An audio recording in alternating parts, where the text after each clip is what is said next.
Hello बच्चों, तो चलिए इस प्रश्न को पढ़ते हैं। निम्नलिखित में से कौन सा कथन सही है?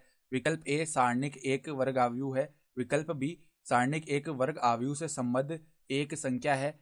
विकल्प सी सारणिक एक वर्ग आव्यूह से संबद्ध एक संख्या है। और विकल्प डी इनमें से कोई नहीं। तो यहाँ पर देखो, हमें बताना है कि इनमें से कौन सा कथन सही है। तो प्रश्न में आगे बढ़ने से पहले इस प्रश्न से संबंधित जो मुख्य उदाहरण है उसकी हम चर्चा कर लेते हैं। तो देखो, मुख्य उदाहरण हम जानते हैं सारणिक क्या होते हैं, वर्ग आव्यूहों से बनते हैं और सदैव एक अद्वितीय संख्या को प्रदर्शित करते हैं। ठीक है, तो सारणिक सारणिक वर्ग आव्यूह से बनते हैं तथा एक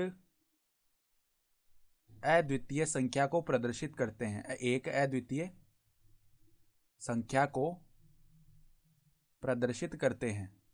ठीक है, प्रदर्शित करते हैं। जैसे कि उदाहरण लेना चाहें हम, मान लो कोई वर्ग आव्यूह है 2 गुणा 2 का।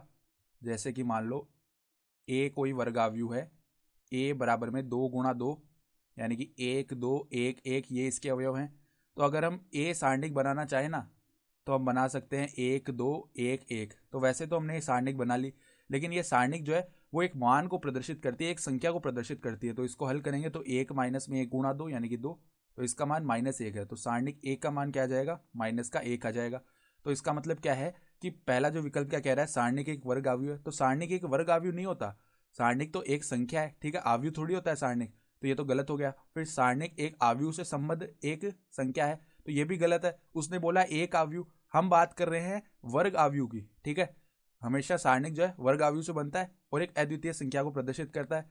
तो यहाँ पर क्या होना चाहिए, विकल्प सी जो है ये सही होगा, क्योंकि सारणिक एक वर्ग आव्यूह से संबद्ध एक संख्या है। विकल्प बी तो उसने केवल एक आव्यूह बोल दिया, तो आव्यूह तो कोई सा भी हो सकता है, कोई सा भी क्रम का भी हो सकता है, कोटि का हो सकता है। ठीक है, यानी कि सबसे जो उचित विकल्प है और सही विकल्प है वो हमारा क्या है? सी विकल्प है। ठीक है, तो सी विकल्प हमारा सही हो गया। ठीक है, तो आशा करता हूँ कि आपको ये प्रश्न समझ में आया होगा। धन्यवाद।